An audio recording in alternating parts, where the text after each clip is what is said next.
Hoy comenzamos una nueva serie de sermones. Vamos a estar mirando el libro de Ruth y luego el libro de Esther. Dos historias maravillosas e increíbles. Son historias que realmente conmueven y que yo quiero que usted me acompañe para ver cada una de las bellezas que se describe en cada una de estas. El libro de Ruth para muchos es uno de las historias más increíbles de toda la literatura universal, toda producción literaria en comparación del mundo o de la historia del ser humano. El libro de Ruth está en un sitial bien especial porque tiene todo lo necesario para una gran historia. Tiene todo lo necesario para una gran historia. El pastor presbiteriano de origen escocés, Sir Clem Ferguson, dice o dijo en una ocasión del libro de Ruth lo siguiente. Dice: el libro de Ruth no es una obra de razonamiento teológico profundo como la epístola de Pablo a los romanos, pero está llena de teología. No es una magnífica sinfonía sobre la obra de Cristo como el Evangelio de Juan. Sin embargo, en última instancia, apunta a la venida de Cristo. No está llena de imágenes apocalípticas vívidas como el libro de Apocalipsis. Sin embargo, traza los detalles de la obra de Dios en el desarrollo de los acontecimientos de la historia. No es una instrucción básica sobre el reino de Dios como el Sermón del Monte. Sin embargo, contiene lecciones importantes sobre la vida en este reino. Este libro es verdaderamente genial. Es una gran historia. Los estudiosos de pedagogía y sobre todo sobre funcionamiento del cerebro constantemente advierten que el ser humano presenta una atracción particular a las historias. Por alguna razón nos llaman la atención. Tenemos hambre o un gran apetito por historias. Y nuestro apetito por historias se explica debido a una necesidad humana de comprender patrones de vida. No solamente como un ejercicio intelectual, sino como una experiencia personal y emocional. En otras palabras, tenemos un apetito por las historias porque yo sé que a usted le pasa. Las historias que te conmueven, las historias que llaman tu atención, es porque de alguna manera ves algún tipo de reflejo de tu experiencia de vida en esa historia. La película que te tocó o la historia que te narraron llamó tu atención porque hay algo de esa experiencia humana que es usual y normativa para todos nosotros. Buscamos la manera de cómo se resuelve el conflicto. Y es la razón por la cual nos llaman las historias. Y la historia de Ruth es una de esas historias excepcionales que van a llamar nuestra atención porque contiene todo lo necesario para cautivarnos. Sufrimiento, riesgos, decisiones, puntos de inflexión, resoluciones y un extraordinario final. Un extraordinario final. Todo esto desarrollado en la vida de tres personajes históricos. El primero de ellos lo vamos a ver, Noemí. Tal vez la perspectiva inicial de esta historia del libro de Ruth no es sobre Ruth, es principalmente sobre Noemí. Y allí está, una israelita que enfrenta una temporada difícil y de mucha tristeza en su vida. Y luego nos sale el segundo personaje, del cual estará hablando el resto del libro, Ruth.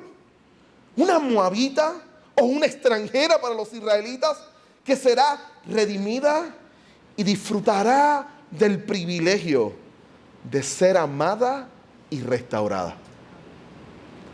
Y luego aparece vos, ese personaje icónico que se convierte en el restaurador y aquel que ama a pesar de. Y ese a pesar de, hoy vamos a comenzar a estudiarlo y verá lo importante que es. Tres personajes con tres pasados distintos, cruzados sus vidas por la obra maravillosa de Dios. Pero lo que hace extraordinario realmente este libro o esta historia es los dos niveles de significado que tiene. Cuando miramos esta historia, la Escritura dice que toda la Escritura es inspirada por Dios y tiene una utilidad, es útil para redarguir, para orientarnos, para dirigirnos. Toda historia en la Biblia tiene un propósito particular. Dios la ha puesto en la Biblia para que tú y yo aprendamos de ella. Hay dos niveles de significado en este libro. El primero es que vamos a ver el desarrollo de la historia de salvación. Este libro es importante y crucial en el desarrollo de la historia de la salvación, de cómo Dios está moviendo la historia para cumplir su propósito de salvar a los escogidos. Esta es una de esas historias en la Biblia que adelanta ese plan de salvación. Es una especie de historia puente entre un Israel sin rey y un Israel con rey. Y de repente nos damos cuenta de que hay un rey que es conforme al corazón de Dios. Y desde ahora empiezan a contarnos su historia. Y eso es genial y maravilloso. Dios está moviendo su plan porque en última instancia esta familia donde aparece Noemí en medio de una temporada difícil, esa extranjera llamada Ruth, ese hombre que va a aparecer en el campo llamado Boaz, en última instancia se convierten en los parientes lejanos de nada más y nada menos que de nuestro Salvador, el Señor Jesucristo. Esta historia está adelantando la historia hacia el plan de salvación. Pero a la misma vez, y este es el segundo nivel de significado importante, es que nos encontramos con que ese Dios que está moviendo la historia hacia el cumplimiento de su plan de salvación, le preocupan personas comunes y corrientes como tú y yo. Y se mete en sus vidas y les muestra que Él dirige su historia. Y les muestra que Él dirige su historia, que está dirigiendo todo lo que está sucediendo y lo que está pasando en sus vidas. Dios interviene en la vida de personas sencillas y cotidianas para mostrar su soberanía también en estas.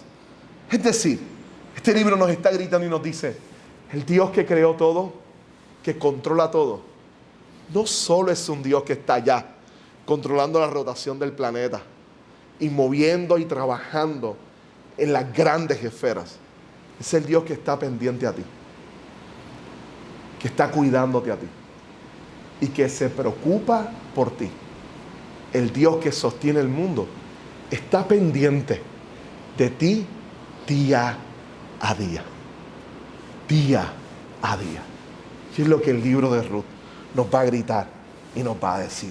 Déjeme comenzar entonces con él hoy, con los primeros versos. ¿Qué tal si con esto en mente? Ponte de pie conmigo, por favor. Quiero que abras, tengas tu boletín ahí. Vamos a leer el libro de Ruth, capítulo 1, versos 1 al 6. El libro de Ruth, versos 1 al 6. El capítulo 1, versos 1 al 6. Lo leo en el nombre del Padre, del Hijo y del Espíritu Santo. Amén. Aconteció que en los días en que gobernaban los jueces, hubo hambre en el país, y un hombre de Belén de Judá fue a residir en los campos de Moab con su mujer y sus 2 hijos. Aquel hombre se llamaba Elimelec y su mujer se llamaba Noemí. Los nombres de sus hijos eran Malón y Kelión, efreteos de Belén de Judá. Y llegaron a los campos de Moab y allí se quedaron. Y murió Elimelec, marido de Noemí, y quedó ella con sus 2 hijos. Y ellos se casaron con mujeres moabitas. El nombre de una era Orfa y el nombre de la otra Ruth. Y habitaron allí unos 10 años. Murieron también los 2, Malón y Kelión. Y la mujer quedó privada de sus 2 hijos y de su marido. Entonces se levantó con sus nueras para regresar a la tierra de Moab, porque ella había oído en la tierra de Moab que el Señor había visitado a su pueblo dándole alimento. Palabra del Señor. Puede tomar asiento. Hay una película muy ilustrativa de Tom Hanks, excelente, es Greyhound, y es una especie de adaptación al cine de una novela de C.S. Foster llamada El Buen Pastor, o The Good Shepherd, El Buen Pastor. Y esta historia de Tom Hanks es genial. Se trata sobre un evento histórico, aunque la película no es esencialmente histórica. Él es simplemente un marín, una persona de importancia, pero nunca había estado al frente de todo un convoy. Y lo ponen al frente de un destructor de la Armada Americana, estos barcos importantísimos en el plano de la guerra marítima, él como marín, y lo ponen al frente por primera vez. Y la misión que tiene es esencial en medio del conflicto de la Segunda Guerra Mundial. Él va a representar a este capitán de apellido Krauss, que es designado para lidiar un convoy de 37 barcos. Estos 37 barcos transportan tropas y suministros que eran bien críticos desde América del Norte a Inglaterra. Y estos convoys eran vitales para el esfuerzo de la guerra, ya que transportaban entonces estos recursos en un momento crucial para poder vencer a la Alemania nazi. Durante la travesía, los convoys se encuentran, y esto es crucial para mí, de la película, los convoys se encuentran en algo que se llama la brecha aérea. Él nunca ha sido el capitán principal de un convoy como este. Y cuando lo van a designar, le dicen, hay un pequeño problema. Tienes que cruzar lo que llamamos la brecha aérea. ¿Qué significa? Es un espacio donde los aviones no pueden servirte de protección. Te vas a quedar solo con tu gente. Tú y ellos nada más. Tú y ellos no podemos ayudarte con nuestras tropas aéreas.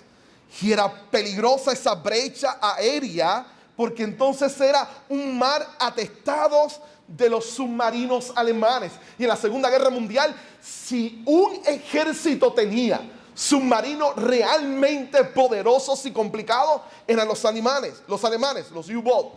Y realmente eran complejos y atacaban como especie de manadas de lobo. Tenían estrategias bien similares a cómo se comportaban los lobos. Atacaban en manadas, en grupos constantes.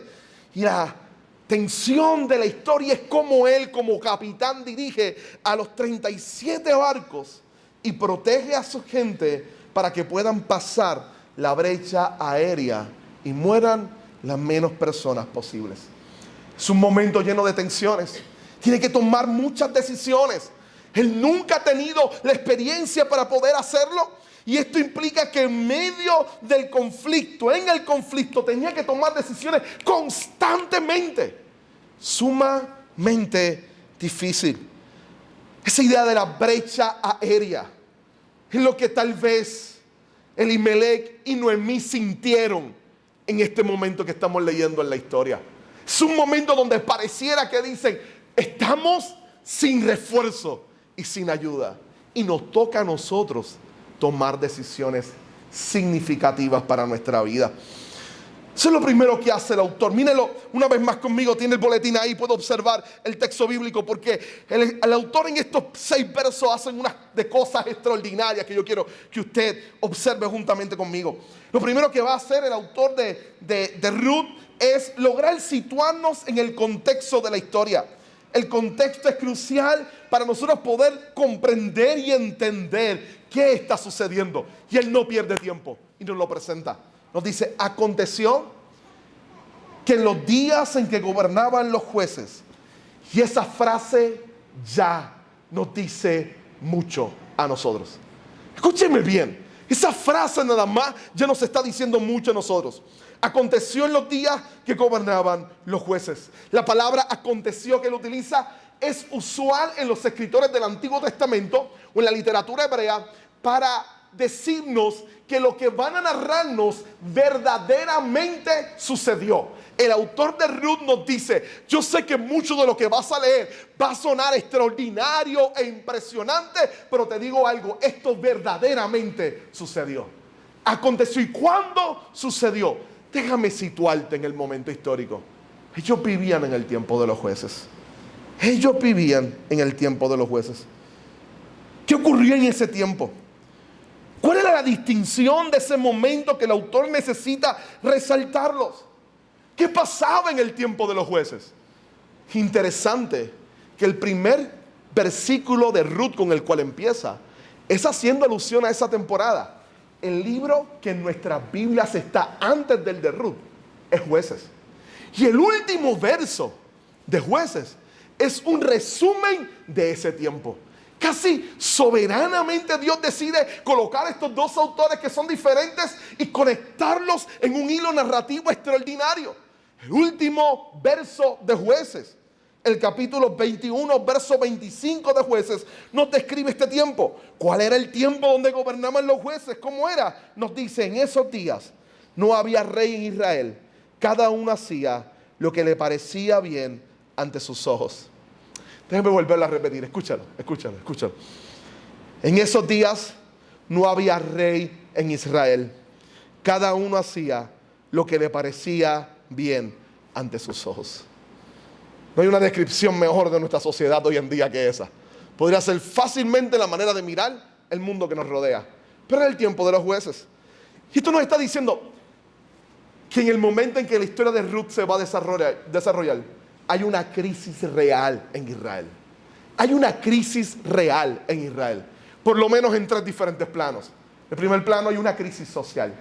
Nosotros lo logramos ver inmediatamente ahí cuando lo observamos.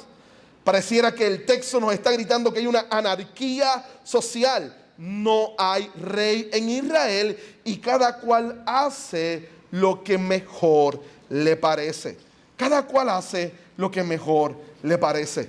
Ellos están diciendo que cada persona está tomando para sí misma sus propias decisiones. No hay un liderazgo que dirija a Israel. Cuando miramos el libro de los jueces, era exactamente ahí. Son ciclos constantes del pueblo andar como le daba la gana, el pueblo de Israel, de no seguir la ley de Dios. Recuerda, Israel es el pueblo de Dios.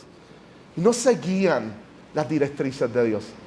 Hacían lo que ellos entendían que era mejor, no lo que Dios establece que es bueno. Y eso traería anarquía. Y yo sé, es complicado, porque aunque para nosotros describe la sociedad de forma negativa, fácilmente para alguien podría ser un excelente texto que refleje el anhelo de la libertad humana. Hoy los seres humanos evocan por decir: emancipémonos, busquémonos nuestra realización, seamos nosotros personas que busquen su propio bienestar, hagamos lo que nos da la gana. Y es exactamente ese acto de anarquía lo que en la Escritura y en nuestra sociedad refleja un declive absoluto en la sociedad. No hay nadie que sea fiel a Dios. Cuando nosotros miramos la historia que Greyhound refleja, el personaje que Tom Hanks está dirigiendo, él toma decisiones porque solamente hay un eslogan en su mente: Semper Fi. Es el término o el eslogan del Army, de la Marina, para decir siempre fiel. Semper Fi. Sin embargo, cuando el escritor de Ruth nos relata el contexto, nos dice: no hay quien sea fiel.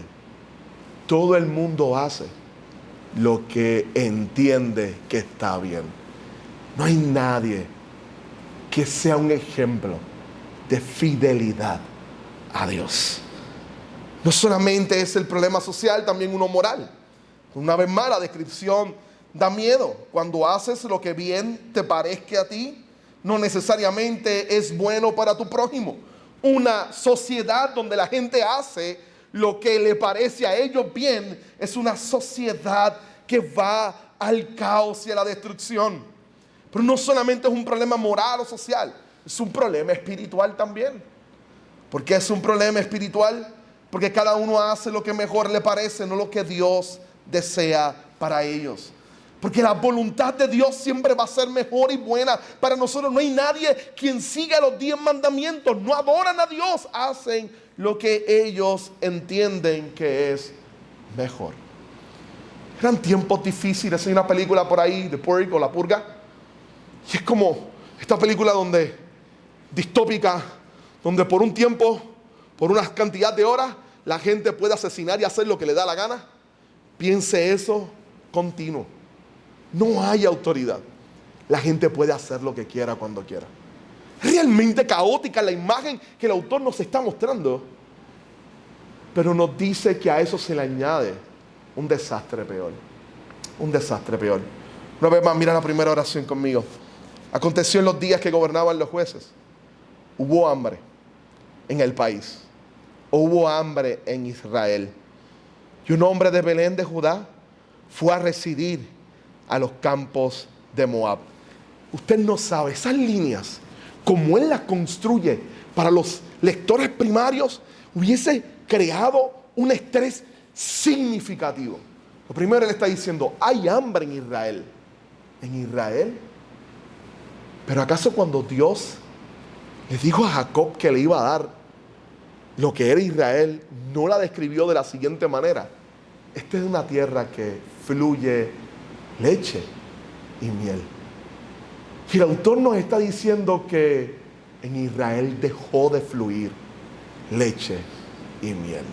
Pero es más fuerte aún, porque él no es de cualquier lugar de Israel. Él no es de cualquier lugar de Israel. Él es particularmente de Belén, de Judá. Belén es una pequeña ciudad, pero su nombre significa casa de pan. Este es el país donde fluye leche y miel. Y esa ciudad es conocida como la casa de pan, lo más probable por sus grandes campos de trigo. Y porque el producto primario sería el trigo para hacer pan, que era uno de los elementos básicos de la canasta de Israel. Y el autor te está gritando y te está diciendo, en la tierra que fluye leche y miel, dejó de fluir leche y miel. En la casa de pan se apagaron los hornos y ya nadie hace pan. En la casa de pan no hay pan. No hay pan en la casa de pan. Y entonces en medio de esa dificultad ellos comienzan a demostrar y entender lo complejo. Miren o imaginen conmigo ese escenario que el autor está tratando de proyectar. Crisis social, crisis moral, crisis espiritual y crisis económica. No hay nada nuevo debajo del sol, ¿no? Fácilmente es un retrato de nuestra sociedad actual. Ahora bien, ¿qué está detrás de todo esto? ¿A qué apunta esta introducción o la explicación de este background? Se trata, piénselo conmigo, ¿por qué el autor está tratando de gritarnos de la mejor manera literaria posible lo que está sucediendo detrás de esta historia? ¿Será que él tiene esa ansiedad de presentarnos cuán difícil es? Escuche, para luego tal vez decirnos a nosotros, te voy a presentar 3 personas que son tremendos ejemplos de superación en medio de la adversidad. Sería fantástico que la serie de sermones mía fuera por ahí. Llamaría tanto la atención. Porque es una de esas historias que nos gustan. ¿Cómo es? Estoy planteando la crisis para luego mostrarte 3 grandes historias de superación. 3 grandes historias de emprendedores que lograron vencer todos los desafíos y echar hacia adelante su vida con acciones sorprendentes y maravillosas que se presentan como ejemplo para nosotros. Si lo miramos a simple vista, tal vez pareciera ser eso. Pero si nos acercamos un poco más al texto y lo miramos de forma diferente, tal vez el giro es otro. ¿Cómo? ¿Qué tal si cambiamos? ¿Qué tal si Noemí, Ruth y Boaz no son los personajes principales de esta historia? ¿Qué tal si el personaje principal de la historia es el mismo que en el resto de la Biblia? ¿Qué tal si el actor principal es Dios? Y no Ruth, no Boaz, no Noemí. Es Dios. ¿Qué tal si Dios está detrás de todo esto? Aún incluso detrás de este escenario complejo y difícil. ¿Qué tal si Dios es el que está detrás y hacia allá está dirigiendo la historia en medio de toda esta adversidad? ¿Qué tal si detrás incluso de la adversidad está Dios? La adversidad que estoy presentando no es una casualidad, ni el hambre. ¿Qué tal si quien corta los suministros de miel y leche para que dejen de fluir? ¿Qué tal si el que apaga los hornos de Belén para que en la casa de pan no haya pan? Es Dios. Y Él está detrás de toda esta historia. ¿Sabes qué me encanta de este libro? No vas a ver una columna de nube. No vas a ver una columna de fuego. No vas a ver el mar abriéndose en pedazos. No vas a ver fuego o caballos corriendo. Pero Dios está actuando en cada verso de este libro y de esta historia. Frente a tu boletín, si lo tienes ahí, hay una estrofa de un poema. Una estrofa de un poema de William Cowper. William Cowper, que dice: Dios se mueve de manera misteriosa para realizar sus maravillas. Él planta sus pasos en el mar y él cabalga, sobre la tormenta. William Cowper está tomando eso y está al frente directamente ahí en la portada, al frente de tu boletín. Puedes mirar después igualmente. Y él está sacando esto del Salmo 77, verso 19. Déjame decirte lo que dice el Salmo 77, verso 19. En el mar estaba tu camino y tus sendas en las aguas inmensas, y no se conocieron tus huellas. Déjame volverlo a repetir. Quiero toda tu atención aquí porque quiero que sea el lente con el cual me acompañes a leer el libro de Ruth. Una vez más. En el mar estaba tu camino y tus sendas en las aguas inmensas, y no se conocieron tus huellas. El salmista está diciendo: tu camino está en el mar. Y en medio de las tormentas, como dice el poeta William Cowper. Pero si Dios está caminando en el mar y en medio de las tormentas, nadie va a ver sus pisadas. Es como aquel gran himno de las pisadas del Señor en la arena. Veo dos pisadas. ¿Cuál es el asunto de las pisadas en la arena? No es solo que Jesús está cargando al creyente, no. Es que las pisadas en la arena no duran, se borran. Lo que está gritando el Salmo, ese himno, y lo que William Cowper está diciendo, y lo que va a gritar el libro de Ruth, es lo siguiente: Dios está activo todos los días en tu vida, pero su manera de actuar no necesariamente deja marcas que llamen la atención de la gente, y tampoco la tuya. Pero Él nunca deja de actuar en tu vida. Él nunca deja de actuar en tu vida. Nuestra condición humana, nuestra incapacidad de conocerlo todo, nos lleva a estar sujeto a lo temporal. Solo podemos medir lo que nos está sucediendo, y es por eso que a veces entramos en crisis diciendo: Dios, ¿dónde tú estás? No me estás ayudando. Oro y no veo que estés respondiendo. Pero Dios está todos los días respondiendo a tu vida. Él actúa de forma que no necesariamente llama la atención, de formas ordinarias, y solo al final mirarás hacia atrás y te darás cuenta que Dios siempre estuvo allí contigo. Siempre estuvo allí contigo. Detrás de este background, de la crisis y de la adversidad, está Dios, y lo vamos a ver.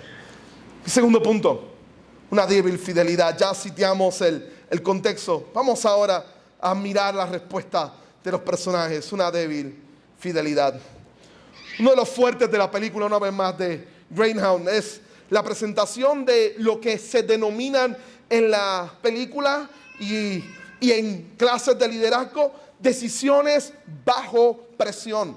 A lo largo de toda la historia, como te decía Krauss, el capitán está enfrentando decisiones extremadamente difíciles, luchando contra la fatiga, la falta de recursos y el constante peligro de los ataques del enemigo. Su liderazgo es puesto a prueba en toda la película, porque es la primera vez que él dirige un convoy y lo mandan a una de las misiones más arriesgadas de la Marina. Hay una escena donde lo están llamando a sus supervisores y le dice: ahora se enfrentan a la brecha aérea. Que Dios los acompañe, los esperamos al otro lado. Y él le dice: ¿qué hago? Es la primera vez que yo dirijo un convoy. Y todos los soldados lo miran y se asustan. Esto va a ir mal. Él se queda ahí. Y una de las escenas fuertes es que él no come ningún bocado, él no bebe agua, él no se sienta, él pasa toda la película de pie y les dice: no duermo hasta que todos estemos a salvo. Y en medio de presión empieza a tomar decisiones. Muchas de ellas pueden ser cuestionables, y la película no lo esconde. y nos invita a reflexionar que tal vez fueron malas decisiones. Otras fueron excelentes decisiones. Pero quién sabe, tú y yo nunca hemos estado al frente de un convoy, en medio de una brecha aérea, teniendo que tomar decisiones de la vida de otra gente. Nunca hemos tenido ese peso sobre nuestros hombros. En este inicio del libro de Ruth, como este primer sermón nos presenta el inicio del conflicto, y trata exactamente de eso. Si hubiese una manera de describir estos primeros versos, serían decisiones bajo presión. Decisiones bajo presión. Hay una decisión difícil que hay que tomar. Y el escritor nos dice rápidamente, míralo conmigo ahí, una vez más. El primer verso: y un hombre de Belén de Judá fue a residir en los campos de Moab. Un hombre, Efrata de Belén, un hombre de la casa de pan, decide apagar su horno e irse en el momento en que ya no hay trigo para seguir cociendo pan. En el momento en que no hay trigo, apaga el horno, cierra su casa y se va fuera de su ciudad. Sería fácil juzgarle. Hoy pudiera aquí hacer todo un argumento en contra de Elimelech. Sería fácil juzgarle. Pero ¿qué tal si razonas conmigo y tenemos un poquito de misericordia con Elimelech hoy? Ponte en sus zapatos y en su lugar. Déjame narrarte algunas de las cosas que el escritor nos está diciendo y luego lo enjuiciamos si tú y yo queremos. Déjame presentarte algunos de sus problemas. Él tiene miedo, no hay comida y tiene que tomar una decisión por el bien de su familia y decide emigrar. Hay hambre en su tierra, es tiempo de caos social, moral y espiritual, como te he hablado. Así que él tiene que tomar una decisión, pero para más, tiene 2 hijos. Mira conmigo una vez más el texto. Mira conmigo una vez más el texto. Y un hombre de Belén de Judá fue a residir en los campos de Moab con su mujer y sus 2 hijos. Verso 2, mira lo que hace el autor. Aquel hombre se llamaba Elimelech y su mujer se llamaba Noemí. Los nombres de sus hijos, de sus 2 hijos, eran Malón y Kelión. Malón y Kelión. Usualmente en la antigüedad los papás le ponían nombre a sus hijos por unas características particulares que veían en ellos. Y esos nombres describían la vida completa de sus hijos. Los nombres de sus 2 hijos son cruciales para la historia, porque Malón significa enfermizo y Kelión desfallecido. ¿Tú logras verlo? Hay una crisis social y económica. Hay una crisis moral. Él tiene que tomar la decisión. Y sus hijos, a los que ama, esencialmente los más probables son enfermizos y muestran debilidad en su constitución física. No son personas saludables. Él sabe que todos los demás de seguro podrían resistir, pero tal vez sus hijos no. Y se encuentra entonces en la disyuntiva. Él tiene entonces que tomar una decisión. Y ahora la decisión que decide tomar es irse para Moab. Y aquí es donde la cosa se complica. Porque aunque tiene que tomar una decisión, ¿por qué Moab? ¿Por qué Moab? Moab fue un pueblo que se opuso a Israel en el momento de mayor debilidad de Israel. Era un pueblo que constantemente procuraba la aniquilación entera de Israel, procuraba que Israel fuera destruido. Y tanto fue así que el Señor le dijo a los israelitas cuando llegaran a su tierra, nunca, en Deuteronomio 23 les dijo, nunca entrará en su asamblea un moabita y nunca buscará su paz o su prosperidad. Esta era una decisión que Dios había tomado. Así que él, cuando decide huir e irse para Moab, está violentando la ley de Dios. Ahora yo quiero que no vea esto de forma moralista. De nuevo, sería fácil decir, está violentando la ley de Dios, se está yendo para Moab, es pecador, no tiene fe, no tiene esperanza. su fe o su fidelidad es realmente nula. Es más complejo que eso. Mire todo el escenario en crisis en que él está. Y en la desesperación él decide irse a Moab. Procurar alimento allí. Y sí, sigue siendo desobediencia. Sigue siendo desobediencia. Aún en medio de lo complejo y difícil que es. Es más, sigue siendo desobediencia. Y le voy a decir por qué cuando lo leemos nos incomoda. Porque nosotros quisiéramos un tipo de desobediencia radical, que fácilmente pudiera señalar y decir, eso está mal, todo el mundo estaría de acuerdo, hay un consenso comunitario de que eso está mal. El tipo de desobediencia abierta, clara, radical, fuerte. Pero aquí es sutil, como nuestras vidas. Es sutil. Es más, es tan sutil, y esta es la idea mía, es tan sutil que observe cómo el escritor decide describirnos la sutileza de la desobediencia. Observe bien conmigo, una vez más, mira el texto una vez más. Mira el texto conmigo. Verso 2, o verso 1.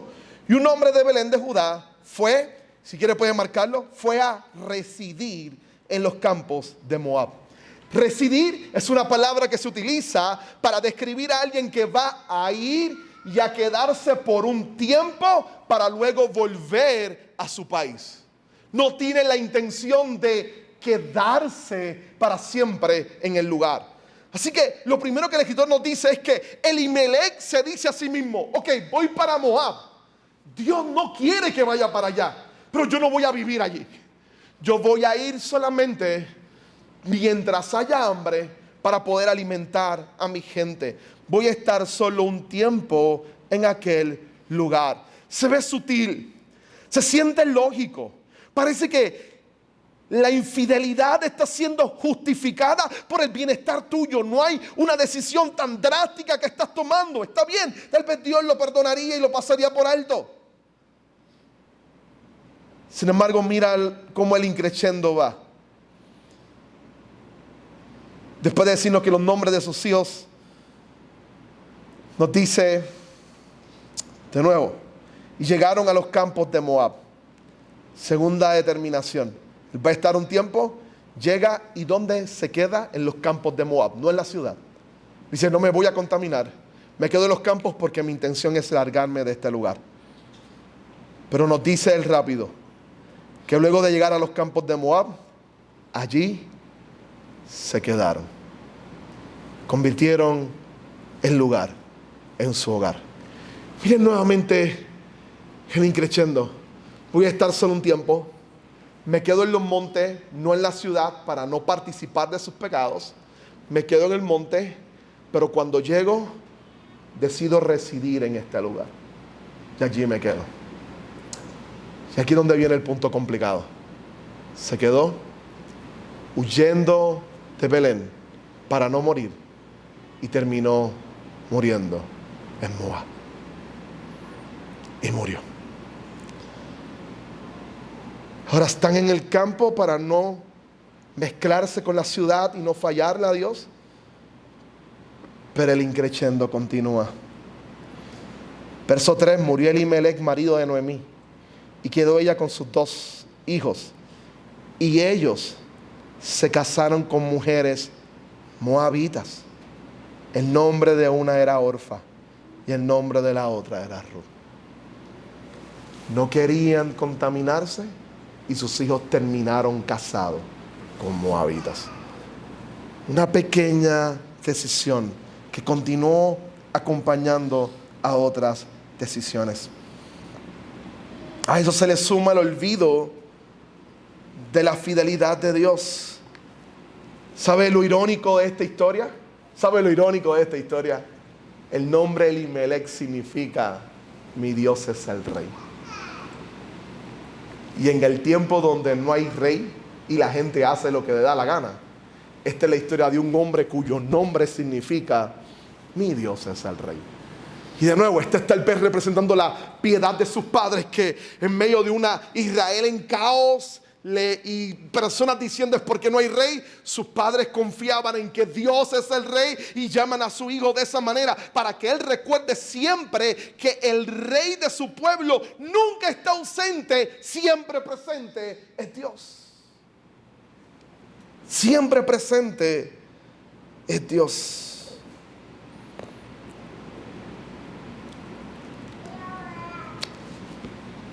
Esta historia que está aquí tiene mucho que decirnos. ¿Sabes? Yo creo que esto es un asunto que tú y yo debemos tratar hoy, empezando este libro. Nuestras decisiones, siempre que están fuera de la voluntad de Dios, van a tener consecuencias. Nuestras decisiones, siempre que son tomadas fuera de la voluntad de Dios, van a tener consecuencias. Y escúchame bien, son fáciles aquellas que tú y yo decimos, eso está mal. Pero aquellas que tienen tonalidades grises, que tú sabes que significan un poco de, aquí no estoy confiando mucho en Dios, y te arriesgas a tomar una decisión que sabes que tal vez está fuera de la voluntad de Dios, van a tener consecuencias. Lo segundo que nos grita esta historia de manera genial y que es necesario escucharla. Escúchame bien, Iglesia Comunión. Jamás tomes decisiones cuando tu corazón está comprometido en medio de una crisis. Tú y yo no pensamos bien cuando estamos en medio de una crisis. Cuando estás en medio de una crisis matrimonial, no es el momento para tomar una decisión sobre el futuro de tu matrimonio. No estás capacitado para hacerlo. Ese no es el momento. Ese no es el momento. Cuando estás en una crisis laboral, no es el momento para tomar una decisión sobre el futuro de tu vida. Ese no es el momento, porque todas las cosas lógicas en tu mente te van a decir, haz esto. Pero esa es la voluntad de Dios. Porque ahí inclusive en el ámbito laboral es la invitación a decir, yo confío en que Él me dice a mí que Él es mi proveedor. ¿Realmente confío en que Él es mi proveedor? ¿Cuál es el problema de Elimelech? Si su Dios es el rey, él confía en que Dios es su proveedor. No. Elimelech decidió tomar él el lugar del proveedor Dios. E irse para un lugar donde Dios había dicho, no vayan allá. La infidelidad nunca, no siempre, se ve como que tan clara. Si haces esto eres infiel. A veces, diariamente, tomamos pequeñas decisiones en contra de lo que deberíamos creer sobre Dios. Nos encanta ser nosotros los que decidan. En vez de decir, respiro y espero, tú estás en control. Guíame, Señor. Pero yo quiero tomar la decisión. Cuidado, esas pequeñas decisiones, tarde o temprano acarrean sus propias consecuencias. La mejor escena de esta película no la vas a conseguir en Google si la googleas, lamentablemente, tienes que verla.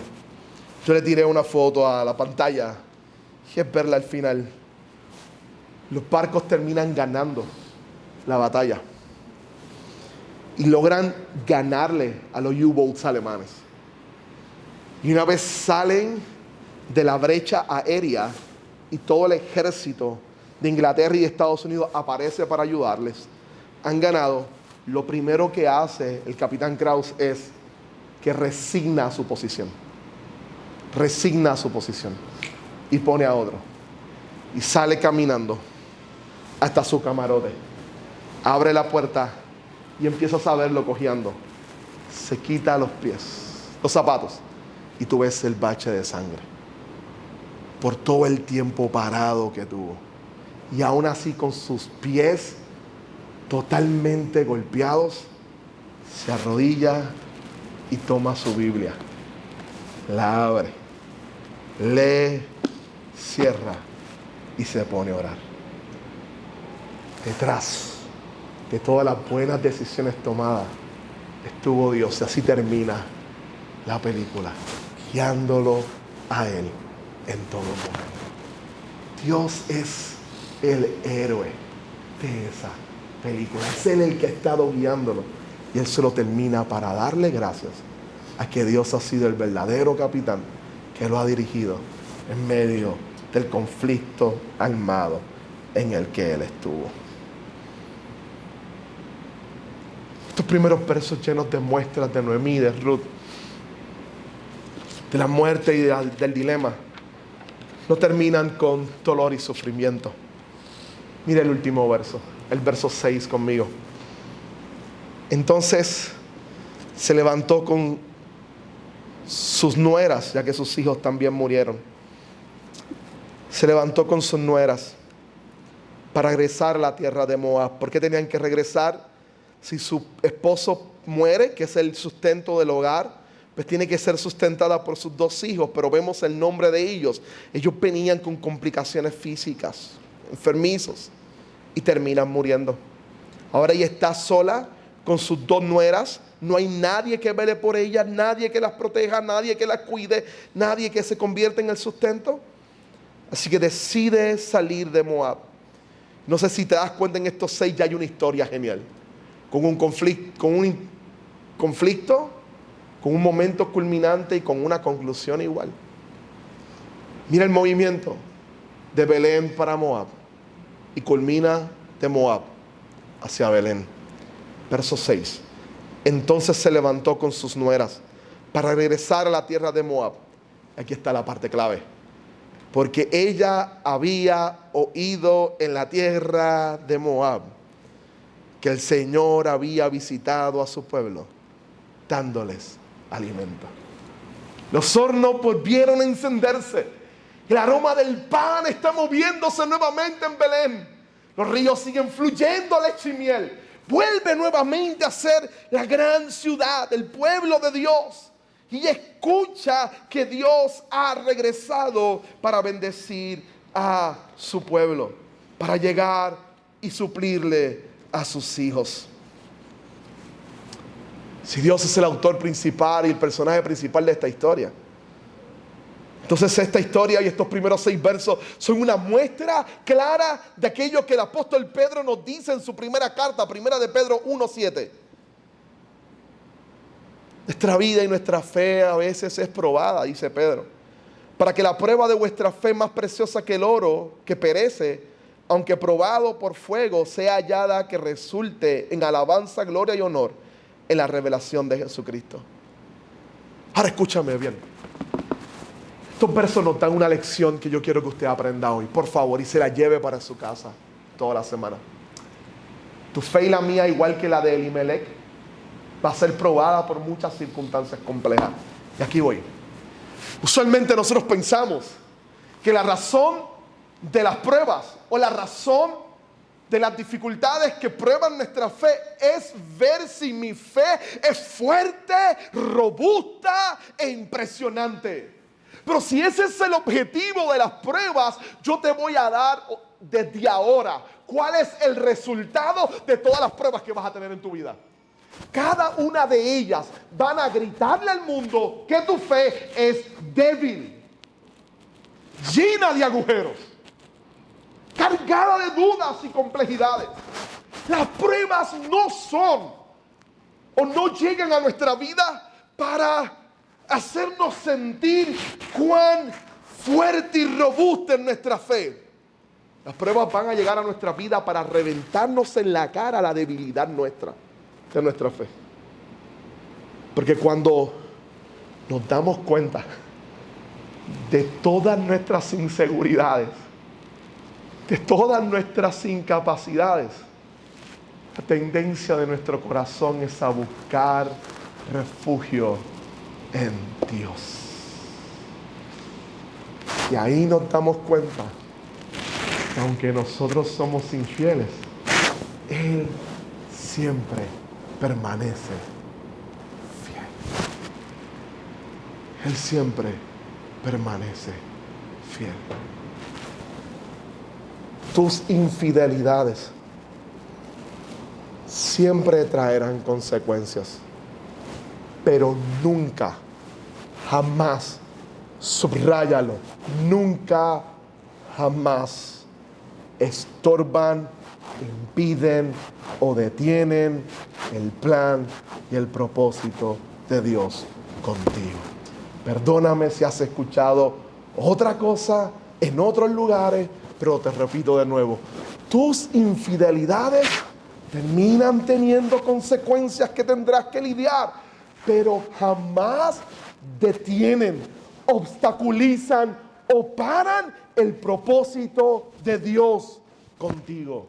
Aunque tú y yo seamos infieles, Él permanece fiel. Él no puede negarse a sí mismo. A pesar de la infidelidad leve, tenue al principio, compleja después de Elimelech, a pesar de las consecuencias tristes que Noemí tendrá que experimentar perdiendo a su familia, el libro de Ruth nos va a decir que Dios está detrás, moviendo todas las fichas, consolando a Noemí y utilizando a esta extranjera gentil llamada Ruth, a esta moabita, y trayéndola a un país extranjero. No solo trayéndola a un país extranjero, tomando su vida para que sea la abuela nada más y nada menos que del rey David, aquel a quien se le prometería que su reino duraría para siempre, y siglos después veremos que un hijo de él estaría sentado en el trono,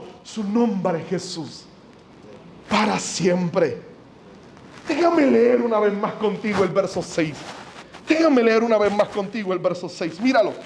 Entonces se levantó con sus nueras para regresar a la tierra de Moab, porque ella había oído en la tierra de Moab, mire esta frase, que el Señor había visitado a su pueblo para darles alimento, para traerle pan. Dios volvió a Belén para traer pan. ¿No te suena esa noticia conocida en un eco después? Una vez más. Dios vuelve a visitar a Belén para traerles pan. ¿Te suena esa historia conocida? ¿No son los pastores reunidos en Belén? ¿No es el anuncio del cielo diciendo alégrense? Tengo noticias de gran gozo, porque en la ciudad de David Dios ha vuelto a visitarlas para darle al Salvador, que es Jesucristo el Señor. ¿Acaso Dios no visitó siglos después una vez más, no solo a Belén, principalmente a Belén, pero su visita sería alimento suficiente para toda alma sedienta de la gracia salvadora de Jesucristo nuestro Señor? Él visita Belén para traer al Hijo de Dios, a Jesús, a nuestro Salvador, y allí en la cruz convertirse en aquel que dijo: yo soy el pan que descendió del cielo. Todo aquel que viene a mí no tendrá hambre jamás. Dios visitó para traerles y para traernos a nosotros. Esta pequeña historia nos dice, a pesar de toda la infidelidad de Elimelech, Dios toma sus metidas de pata para continuar su plan glorioso y maravilloso.